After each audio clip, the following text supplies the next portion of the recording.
জীবনে আমাদের চাকরির উপযোগিতা কি রয়েছে?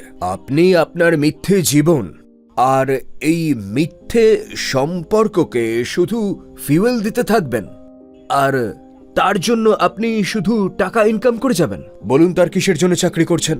সঠিকভাবে বলুন, সেই কামাই কোথায় গেল? জগতের কল্যাণের জন্য? বিলুপ্ত হয়ে যাওয়া পশু পাখিকে বাঁচানোর জন্য? অনাথ বাচ্চাদের সহায়তার জন্য? বিজ্ঞানী নিজেদের প্রয়োগ ক্ষেত্রে প্রয়োগের চেষ্টা করছে, কিন্তু অর্থের অভাবে প্রয়োগ করতে পারছে না। আপনি তাদের অর্থ দিয়ে এসেছেন কখনো গিয়ে? আপনি এই কারণে কঠোর পরিশ্রম করছেন? আপনি কি এই কারণেই তাড়াতাড়ি জব হপিং করছেন যে আরো ভালো বেতন চাই? যদি বেতন না বাড়ে, তাহলে এই যে ছোট চড়াই পাখি শহর থেকে বিলুপ্ত হয়ে যাচ্ছে, তাদের বাঁচাবে কে?